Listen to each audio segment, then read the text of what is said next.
amalkan untuk kroni, tetapi adalah untuk rakyat kita.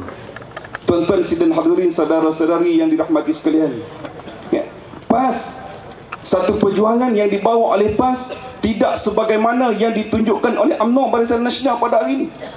Ya. Dia cuba menakut-nakutkan bangsa lain. Kalau undi PAS, itulah, inilah, tak boleh macam-macam. Sedangkan dalam agama, dalam PAS, kita tidak mengamalkan perkara yang disebutkan oleh dalam berita TV, surat khabar dan sebagainya. Kita mengamalkan satu sikap yang telus. Kita mengamalkan satu sikap yang berkebajikan. Ya.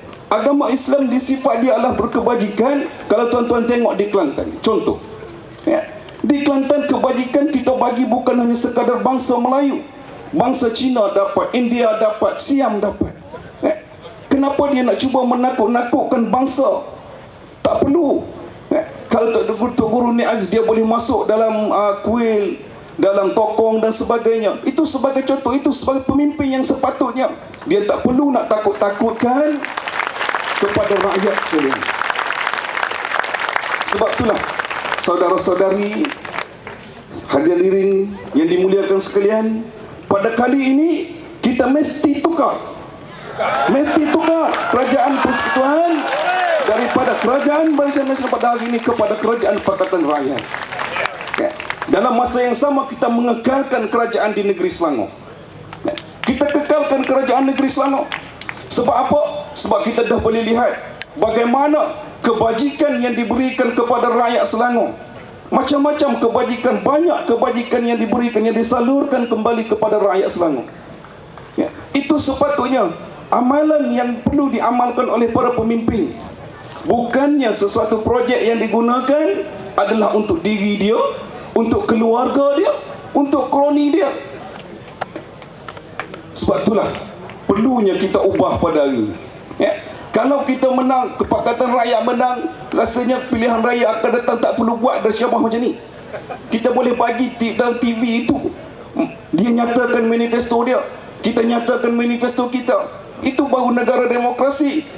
Kita buat yang terbaik, rakyat yang memilih, kan? Rakyat yang pilih kita. Kalaulah sebagai seorang pemimpin yang telus, amanah, dia jaga kebajikan rakyat, dia tak perlu takut. Tak perlu takut. Okey, nak nyatakan manifesto, silakan. Kamu silakan, ya? Tak perlu nak takut dengan apa yang dilakukan. Sebab sekiranya kita mengamalkan amanah, kita mengamalkan sifat yang kembali kepada rakyat. Tetapi kalaulah amalan kita sebagai seorang pemimpin yang untuk kroni, untuk diri kita sendiri, sebab itulah kita takut. Takut orang marah. Sebab rakyat tak dapat, hanya dapat kroni. Pusing sana, pusing sini, pusing sana, kroni juga dapat. Kita dapat apa? Kita yang mengundi 5 tahun sekali dapat apa? Dapat susah. Kita di bandar okey lah. Ni kawan-kawan kita yang ada di kampung, kawan-kawan kita yang ada di kampung, mereka pun rakyat Malaysia. Bukannya rakyat lain, bukannya bangsa lain, dia berada dalam Malaysia. Tetapi kenapa dipinggirkan? Kenapa dipinggirkan kepada masyarakat di kampung? Dipinggirkan masyarakat di kampung. Apakah itu sebagai seorang pemimpin yang nak kita naikkan pada kali ini? Tak. Kalaulah tuan-tuan dan puan-puan masih lagi nak mengamalkan, nak memilih pemimpin yang mengamalkan kroni, saya rasa tak perlulah kita buat ceramah bagi penerangan pada hari ini. Tetapi saya yakin yang hadir pada hari ini semuanya nak berubah. Nak berubah. Kalau nak berubah, tidak lain dan tidak bukan mesti kita pangkah hanya 3 je. Pangkah 3 je. Sama ada roket, mata atau bulan.